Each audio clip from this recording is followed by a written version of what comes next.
Good afternoon. Actually, it's late morning now that I think about it. It's right around noon on a Saturday, and I'm talking and coming at you from my studio, as usual, my soundproof, high dollar studio for the Freelance Teacher video podcasts. As always, nothing but the best for my legions of fans. You're welcome. I watched a video with my SAT prep class. I have 8th period and SAT prep class. I actually alternate groups. I have one group come in on an A day and I have a different group come in on a B day. And it's pretty interesting how group dynamics work. One group is, for lack of a better word, one group is better than the other. And in terms of dynamicism and dedication to intellectual curiosity, at good questions, things like that. I've got one group. The smaller group actually is not the same. The smaller group is the worst of the two groups, and which is rare. Usually, a smaller group would be better, more intimate, easier to navigate. But in this case, it's the opposite. The larger group is superior. Just funny how things work. The what you'd expect is not what is the case, which is kind of my whole teacher show. And it brings me to the video that I watched. There was a video that I watched with these students, and it was Sal Khan, who is the founder of Khan Academy, speaking with an admissions advisor from Massachusetts Institute of Technology, MIT. And, MIT is the top of the top. It's the top math and engineering and science school in the country. It has few competitors. Probably Caltech is on the list. For engineering, maybe Georgia Tech. Science and math, again, Caltech possibly. Certain schools within University of Michigan, Stanford. I assume the science and math programs at the Ivy Leagues would be a competitor. But again, they're competitors to the standard bearer, the standard of excellence that MIT sets. And Salman Khan is talking to the admissions counselor, and he's talking about what are the things that they look at. So I find this kind of thing valuable because you're listening to somebody who does the job. You're listening to somebody who is an admissions counselor at a top flight school. What does the person say? And yeah, it's possible, because people ask this kind of question all the time. They'll say, is the admissions counselor telling the truth, right? Or is he just blowing sunshine all over us so we can bask in the tried and true, uncontroversial statements that a person in that position has to say? And maybe, but I think, it's one of those things I told the students. I said, if you get 2 or 3 things out of this, that will be worth it. Maybe only one thing. And so I did, as usual, I practiced what I preach, and I listened to what he said about various types of students. And, there was a little bit of a nod to diversity, but he wasn't talking about race. It didn't sound like it anyway. He said type of student, just in terms of what they bring to the campus. And Salman Khan mentioned, how do you handle students who are homeschooled or unschooled? Now, that caught my attention because we're talking about MIT, and they require the ACT or the SAT. They require the standardized exams. So schools like that are usually not very into these very unique, self-directed ways of doing school. And the admissions counselor was receptive to it, and he explained how they handle those things in terms of what else is on the application. Is there a portfolio involved? How do you prove what you've done if you're in part of the homeschooling or unschooling movement? Now, that's a radical change from even probably as recent as 5 years ago, definitely within 10 years ago. 10 years ago, you would not have heard homeschooling. You definitely wouldn't have heard about the unschooling movement. That's a given. Homeschooling would be just kind of bubbling around the edges as something to discuss. And now here you've got a video on YouTube with Salman Khan himself, with the MIT admissions counselor, and they talk about homeschooling and unschooling like it's just one of the things that people will do. And that should be eye-opening to every high school student and parent in the United States, because it gives those programs legitimacy.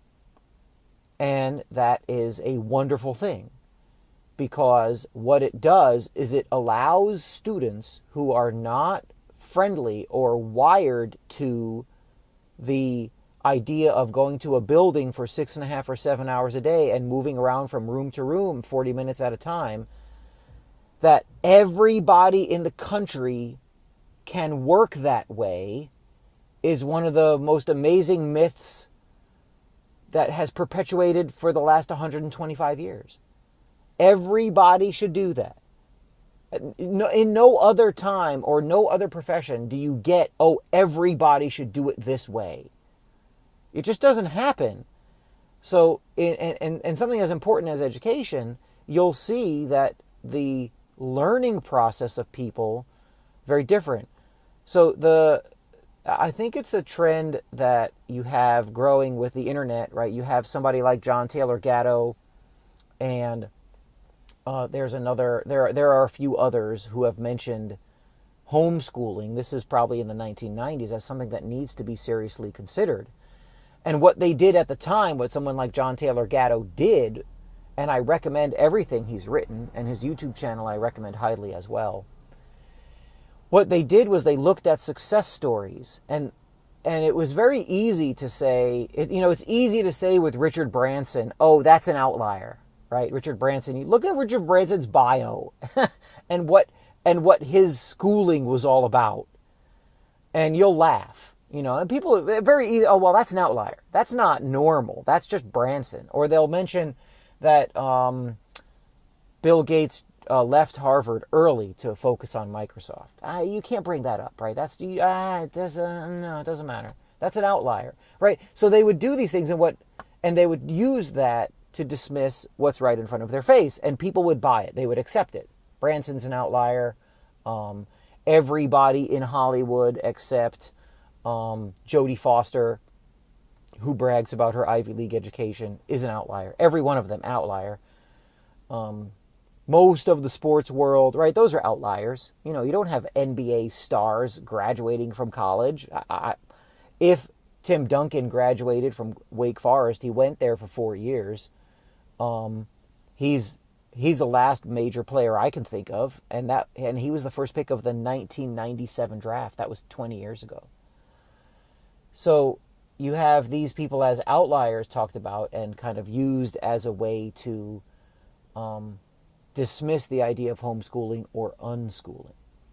So now what Gatto and others have done, and they've made it undeniable, and I think you see it in the Khan MIT video, is that you have people who are not outliers.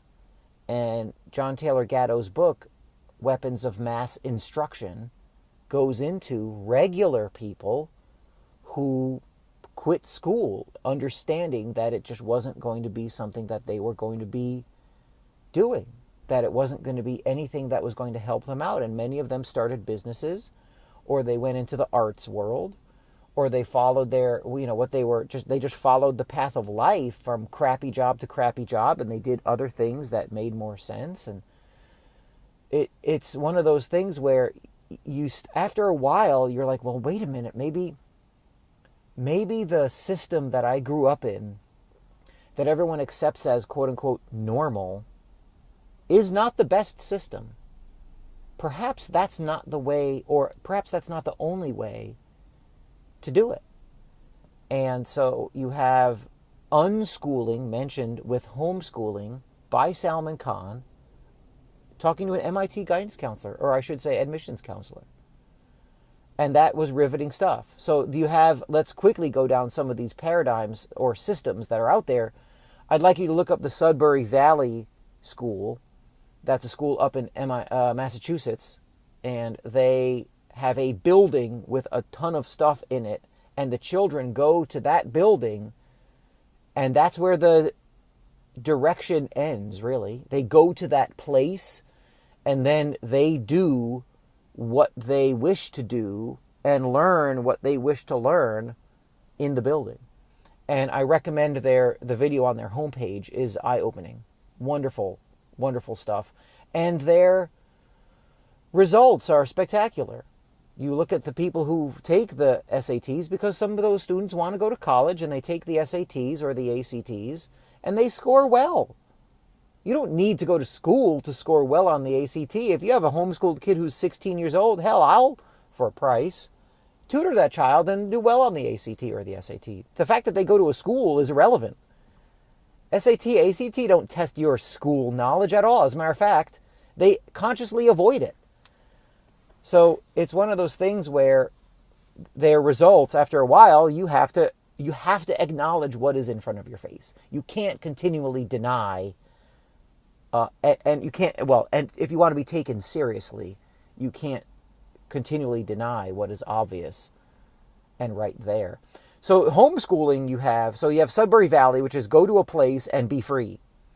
The next level down or up or sideways would be homeschooling, which is where you don't go into a building, but you have a program that you follow, and you have the Ron Paul curriculum, you have Tom Wood's Liberty Classroom. There are others out there. There are a lot of historians in the, I guess you'd call it the libertarian world, who have these schools and classrooms available, or students will just go and use Khan Academy for their studies, which Khan Academy, last time I checked, cost $0.00. And then you have unschooling, which is students not only do they not go to a school building, but they don't have a program that they follow. And Gatto brought up one of these guys years ago when he was talking about you look at both of the founders of the Human Genome Project. One of them was raised on I think it was a goat farm. And so they're out in the countryside all the time. And the only rule the mother had was you had to do some kind of project or projects. And the guy who wound up being on the Genome Project, he and his 3 brothers, the only rule the mother gave them, other than what time to get back in the house, was all 4 of you have to agree. And you have to see it to its completion. That was it. Those were the only things. And now go. Do what you're going to do on a goat farm. And that person wound up being one of the 2 top leaders of the Human Genome Project. Now, those people are not supposed to exist at all. So that person kind of was unschooled. There's no school, not even a program. The Robinson curriculum, you can get that. Art Robinson has a curriculum, and you can follow that program in a place. The unschooling people don't even really do that. So there's so many different ways to do this that I think it would be stifling and unproductive for a student or a parent to not at least look at some of these ways of teaching children or your child or your children and not take them seriously. The idea of, well, my child has to go to this school and get these grades, otherwise he's a failure. Those days seem to be, in my opinion, they're now officially over. You have Sal Khan, who founded Khan Academy. And by the way, Salman Khan does not have his teacher certification. He didn't go up to the State Board of Ed, take the 18 education credits, and get his certification and a master's degree in education. Yet, schools all over the world are using Khan Academy in their schools. Like my school, our teachers are all certified teachers, certified by the New York State Education Department. What does that mean? Oh, and then we use Khan Academy at times. Or it's recommended. But the founder of the program does not have a certification. I want you to think about that carefully when you consider someone's credentials being the thing you think of, right? Their schooling method being the only thing you think of. There are so many ways to do this. I really think it's time for those days for you and the people around you, but particularly you and those around you who are family, friends, young people, to think that, okay, what we've been taught, that's not the only way to do it, and the system that we're in is not the only system. Find your own system. Use it. Use it to advance. Try to be as free as possible, and spread the word. This is the Freelance Teacher, freelanceteacher.com. Talk to you next time.